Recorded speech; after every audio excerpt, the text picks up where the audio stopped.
Throughout history, mighty empires have risen to unparalleled heights, only to crumble into the dust of forgotten eras. From the grandeur of Rome to the economic might of the 20th century superpowers, the story is always the same. But what causes these collapses? What are the warning signs that can transform prosperity into precarity? And what does the US need to watch out for? Today we are at a crossroads. The economic landscape is shifting under our feet, and the patterns we see now mirror those that have preceded the downfall of the greatest empires in history. This is what always happens before an empire collapses. Are you paying attention?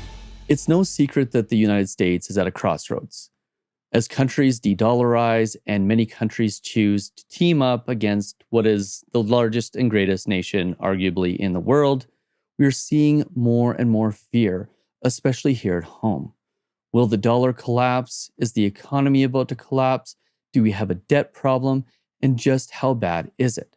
And even more importantly, just how long does the US have to continue to be the primary world superpower? And in this video, I'm going to discuss the rise and the fall of many of the great empires, what is consistent among all of those collapses, and where exactly the US is right now, especially relative to China. And then at the end of this video, I'm going to discuss what you can do to protect yourself from the inevitable, because every great empire in history has collapsed, so that you don't have to worry about your finances when that happens. But before I get into all the details, my name is Nolan Matthias, and if you want to thrive financially, if you want more, this is the place for you. So do me a favor, if at the end of this video you found it useful or interesting, hit the subscribe button and hit the like button so more people like you can see this video. So I'd like to begin by talking about the most recent changes to the New World Order. And full credit where credit is due here, many of the charts in this video come directly from Ray Dalio, and specifically from his book, The Changing World Order. And whether you want to delve into the full book or not, you can simply search Ray Dalio, The Changing World Order, and LinkedIn, and Ray Dalio has posted summaries of each chapter. Now that being said, many of the charts in this video do come from Ray Dalio's book. However, a lot of the research has been done outside of that book. Research that I've done on my own using scholarly journals, encyclopedias, and I have come to many of my own conclusions, which in a lot of ways mirror Ray Dalio's opinions, but in a lot of ways don't. And there's one specific difference between Ray Dalio's thought process and mine, which I think is quite interesting. Now, that being said, Ray Dalio is incredibly more successful than I am. He is one of the leading thinkers in the world right now, especially when it comes to economic collapses. But I do think that even with the best thinkers in the world, there is always a need for context and simplification. And that's what I intend to do in this video, is try to simplify a very, very complex topic. Over the last several hundred years, we have seen the Netherlands be the #1 superpower in the world, to be taken out essentially by the United Kingdom, and then the United States taking over just after World War II as the primary world superpower. And a lot of this has to do with several things, including military power, economic power, GDP, and most importantly, the status as the world's reserve currency. And as you can see from Ray Dalio's chart here, China is very much on the rise, while the United States is facing, at this moment right now, a decline. Now, in my research, I was able to determine that there are essentially 5 reasons why superpowers collapse. Now, there's all kinds of articles out there. There's articles that say there's 7 reasons, or 12 reasons, or 15 reasons.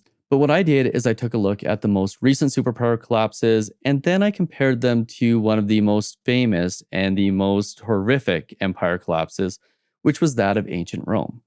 And when you go back in history, you can see that there are things that continually happen time and time. And what I found was that there was 5 commonalities between the recent collapses of world superpowers and that of ancient Rome. And they were primarily economic decline, military overreach, political instability and corruption, internal strife and rebellions, and external pressures. And primarily external pressures means pressures from other countries. Now, Dalio has this chart where he talks about the typical big cycle behind empires, rises, and declines. And as you can see, there's always a new world order, and then there's peace, prosperity, and productive debt growth, and then eventually a debt bubble and a big wealth gap. Is this starting to sound familiar? And then eventually there is a debt bust and an economic downturn. This would be the equivalent of what happened in 2008 and the financial crisis. And after that, countries tend to begin printing money and credit, which leads to eventually revolutions and wars as their power financially starts to decrease. And after that, you start to see debt and political restructuring. And once we hit that point, which is typically after a war, by the way, you start to see a new world order emerge. Now, that doesn't mean that the previous superpower completely collapses, because as you are well aware, the United Kingdom still exists, as does the Netherlands. But what it does mean is that a new power rises to dominance. And in this case, it is starting to become apparent that China has a very good likelihood of once again being that superpower.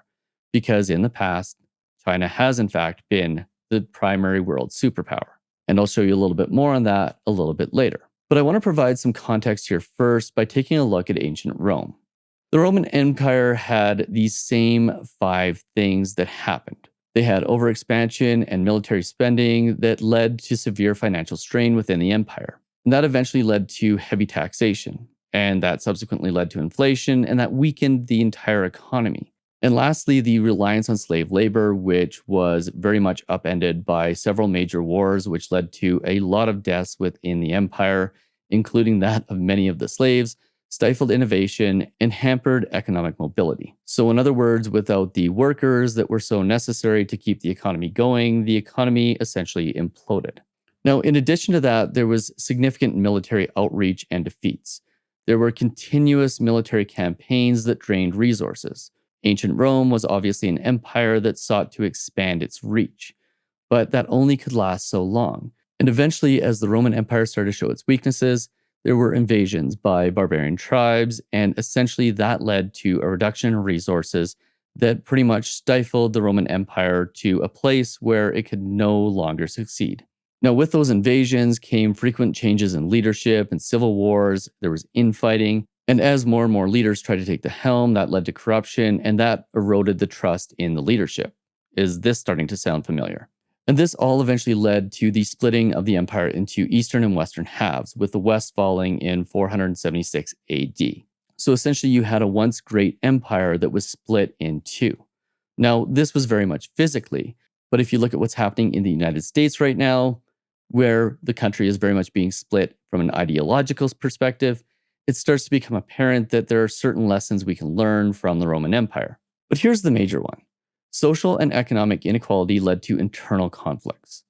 The rich got richer, the poor got poorer, and that led essentially to civil unrest. And it was the rebellions and the power struggles among the different factions that ultimately led to a place where the empire just could no longer continue. So as you can see, there's some clear parallels between the current day United States and the Roman Empire. And this is important. You need to be paying attention to this because it is clear that if things get worse, and by the way, all of this stuff can absolutely turn itself around.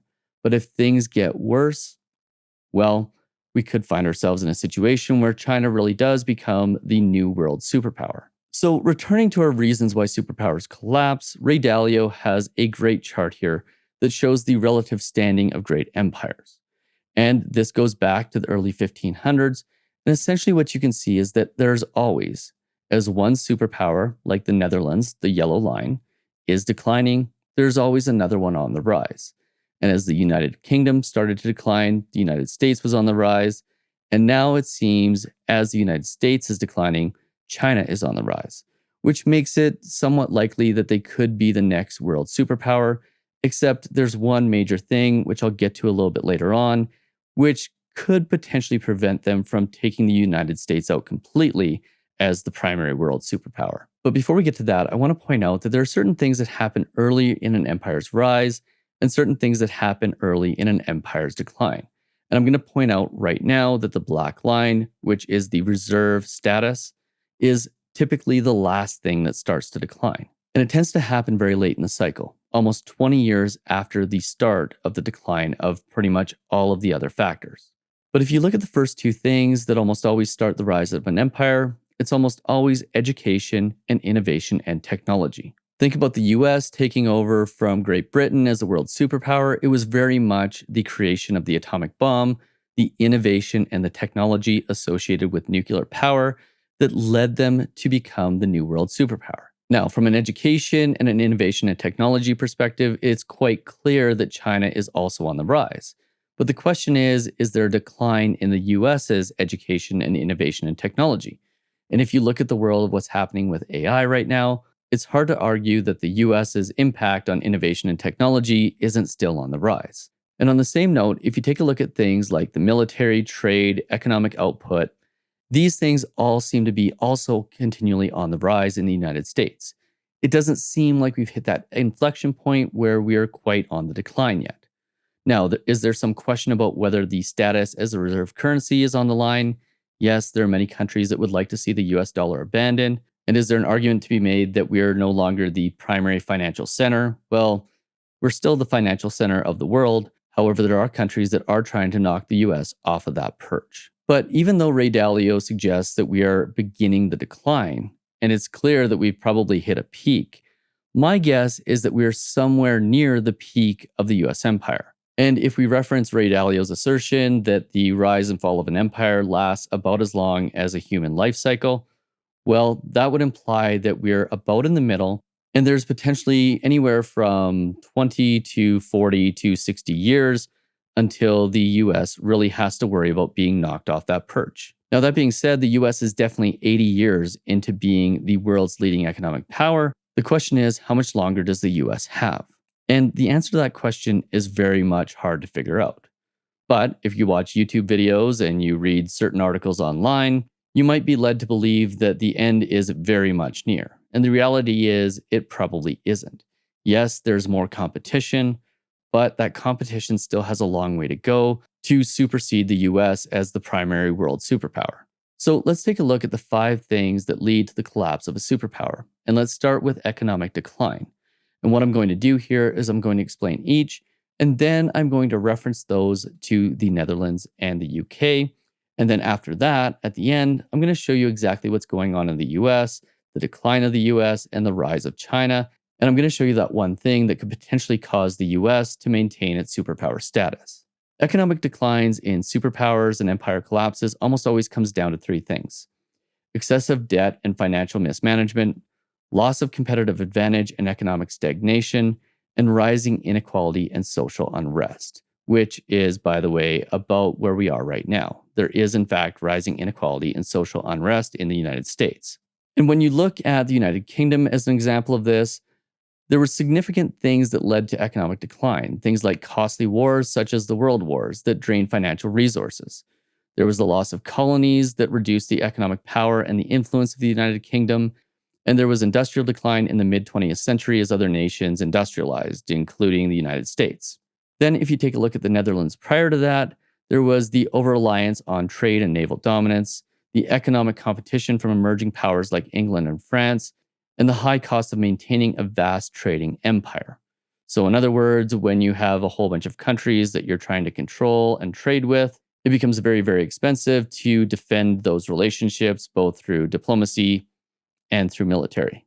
And that leads us to the second thing that typically causes empire collapse, and that's military overreach. Prolonged and costly wars that drain resources and the overextension of military commitments. Starting to sound familiar? I hope you're paying attention here. So let's take a look at that from the perspective of the United Kingdom. There was obviously the involvement in 2 world wars that weakened the military and the economic strength, and as previously mentioned, the withdrawal from colonies and loss of geopolitical influence. And then in the Netherlands, there was the wars with England and France, particularly the Anglo-Dutch Wars. And I cannot emphasize enough that there was an extended period of war prior to the United Kingdom succeeding the Netherlands. And it was primarily these wars and the loss of the naval supremacy that led to the loss of key territories, and that subsequently led to a shrink in trade and a shrink in the economies. They were no longer the vast superpower from a military perspective, and as a result, that had a significant impact on their economy. And for comparison, if you look at what happened to Germany during World War II, you can see that similar things have happened over time. When you lose a war, you tend to lose a lot of your economic viability, you tend to owe the winning parties a lot of money, and as a result, you tend to go through a significant period of time where you just don't have the economic power to compete anymore. And often the loss of that economic power leads to political instability and corruption. There's almost always deep political divisions and ineffective governance. Welcome to the United States in 2024. And there's almost always an erosion of trust in institutions and leadership. And if you look at what is happening in the United States right now, there is very much a 50-50 split between one party and the other, and members of both parties simply do not trust one another. This is where things start to get scary. And if you look at the United Kingdom, there was the post-war political instability and frequent changes in government as governments were unable to rebuild what they had lost during World War II. And there was challenges in managing a large empire and addressing domestic issues.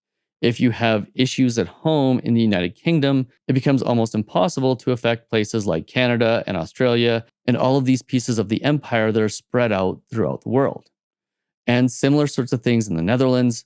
The collapse of the economy led to internal political divisions and conflicts as the poor got poorer and the rich got richer. That led to a divisiveness, and that led to challenges, once again, in maintaining control over a diverse and widespread empire. Now, for context here, the United States has never really had an empire in the same way that the United Kingdom and the Netherlands had. However, if you look at it from an economic standpoint, they very much do have an empire based on all of the countries around the world that rely on them both for their military might and their economics. So while the US empire isn't so much an empire that is built on the amount of land that they have control of, it is very much an empire built on the amount of influence that they have. And that influence is starting to wane, as we know from the Saudi Arabia abandoning of the petrodollar, which, by the way, was fake news. But there's very much a desire of Saudi Arabia to look at joining the BRICS nations, which means that the US is potentially losing a lot of that influence. And of course, once you have political instability, you start to have internal strife and rebellions. It could be argued that January 6th was indeed an internal rebellion. And that's largely due to social and economic inequality, which leads to the internal conflicts. And then there's, of course, the power struggles and the factionalism within the state. This is the power struggle that the Democrats and the Republicans are facing right now. So when we put that in the context of the United Kingdom, you had the decolonization movements and independence struggles in colonies. You had the social and economic challenges within the UK, such as the miners' strikes in the 1980s, which led to significant economic pain. And then in the Netherlands, you had economic and social challenges that led to internal conflicts because wars, loss of superpower status, all of that stuff. And you had the resistance and the rebellions in the colonies. Because when you're a colony of a great empire, and you start to see that they are weak, you start to see an opportunity to rid yourself of their control, which is pretty much what the US did with the United Kingdom in the 1700s. And then all of this leads, when the weakness is clear, to external pressures and invasions. You get competition from rising powers like the US is facing from China right now, and you also potentially get external invasion pressures.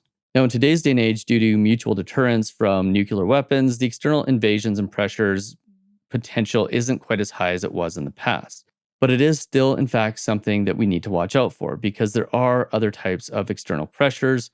Think about it from the Russian perspective right now, where the US cut off their ability to trade in US dollars, which was essentially economic warfare as opposed to military warfare. And when we put this into the context of the United Kingdom, the rise of the United States and the Soviet Union as superpowers obviously led to significant external pressures. Now, this rise of the Soviet Union was largely due to their vast military might, not so much their economic might, but it was a significant external pressure.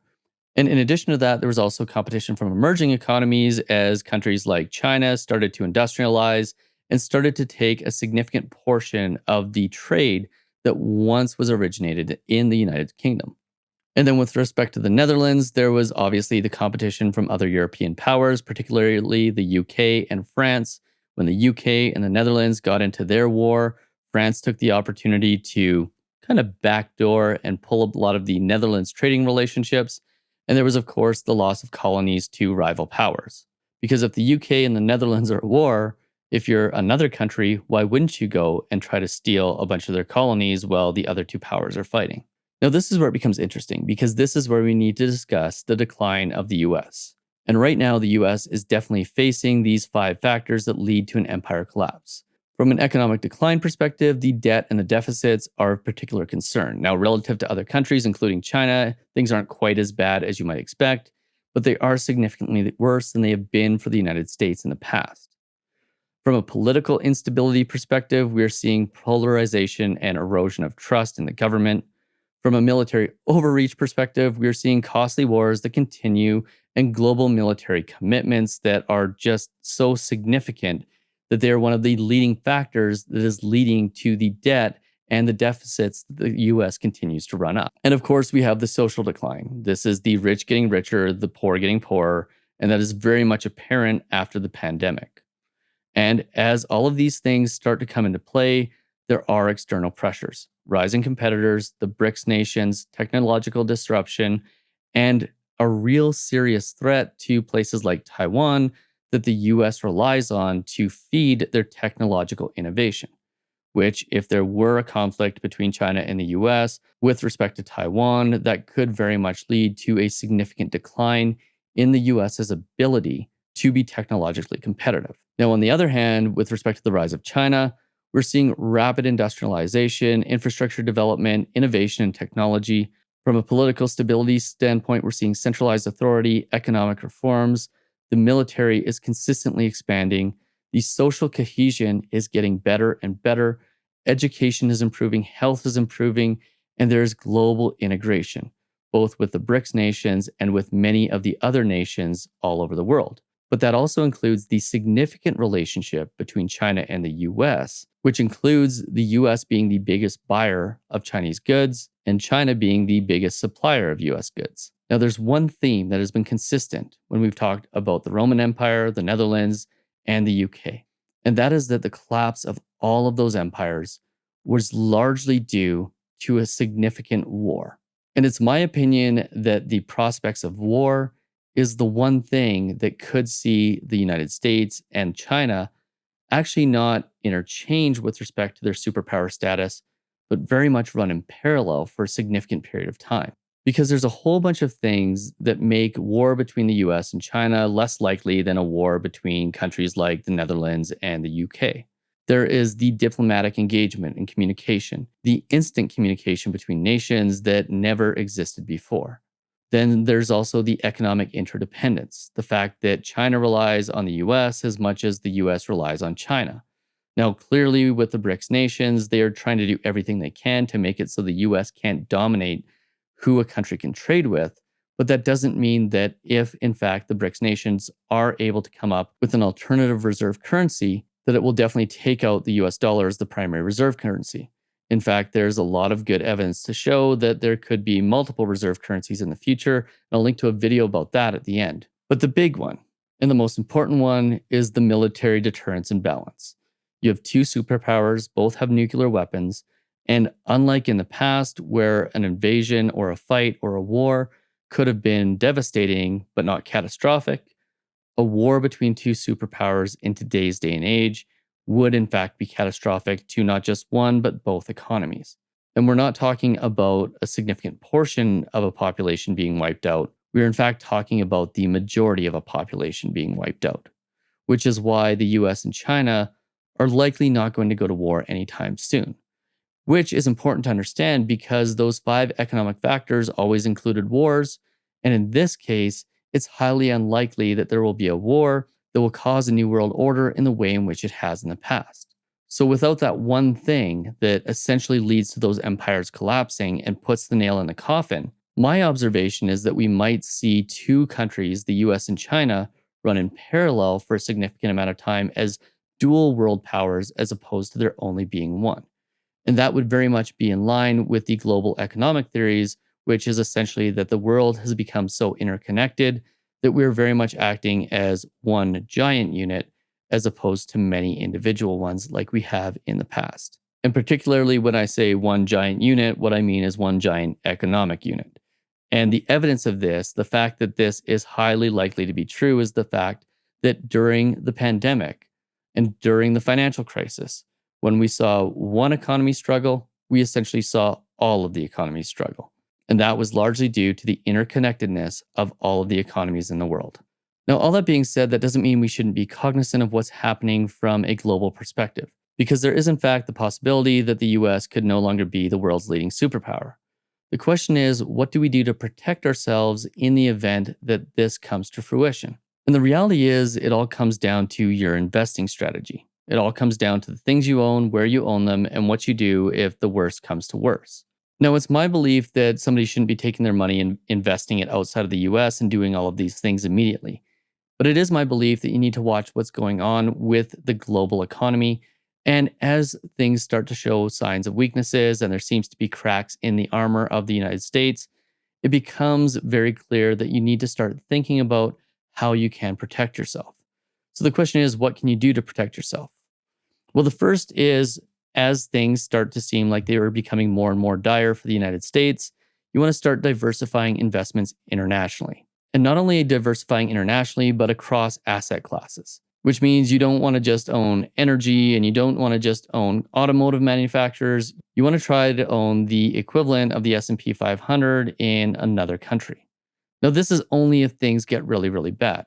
Yes, right now it makes sense to put a small portion of your investments into other economies, but as of right now, the US is still very much the best place in the world to invest. This is the what if scenario for if the worst case starts to happen.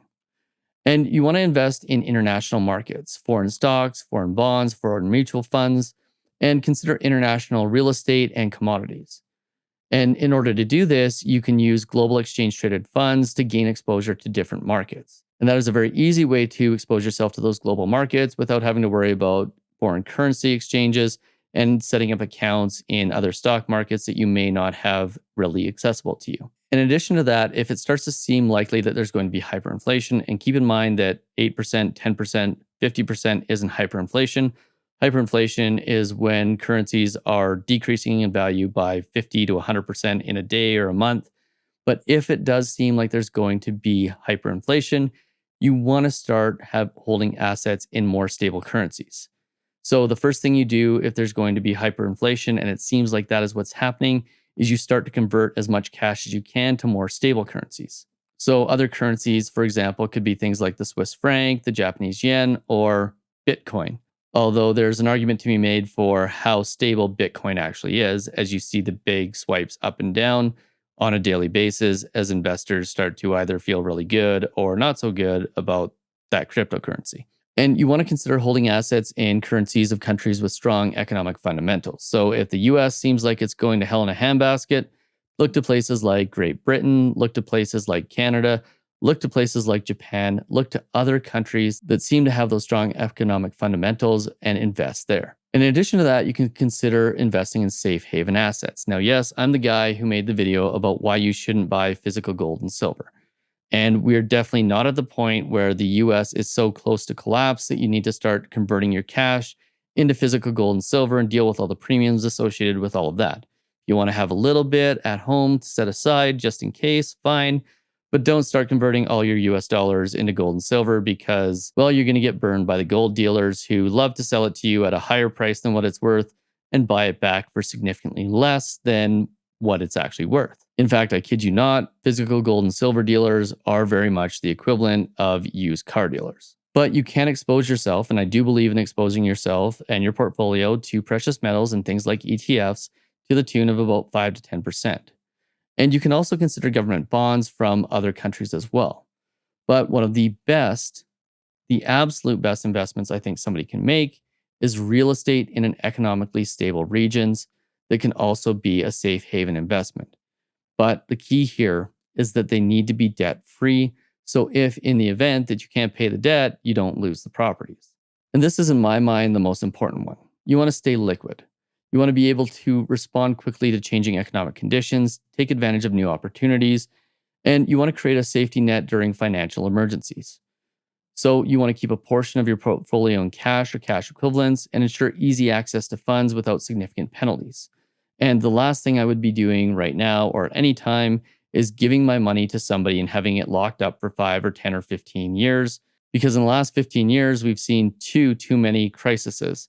And to have your money inaccessible is just something that I don't think anybody should be doing. So stocks, bonds, ETFs, great investments, but locking your money up in things like land investments where you don't have control of the land is just not something that I think is prudent. And last but not least, it is completely and 100% your responsibility to focus on financial education and skill development. This is the one thing in life where you're responsible for both educating yourself. You never had a teacher there to do this. and also being completely and 100% responsible for the amount of knowledge you have and subsequently the results that you get. And you want to stay informed about global economic trends and financial markets and continually be educating yourself about investing, economics, and financial planning. But most importantly, you need to be going to reputable sources for this information. Don't just watch that guy on YouTube who's telling you to buy gold or telling you not to buy gold. Don't just go and listen to that financial YouTuber because you like that he's got a nice haircut and a Ferrari. Go and find real actionable information from real experts and make sure you stay up to date. And when you're staying up to date, make sure the financial news sources and the analysis that you're getting is in fact from a reliable source.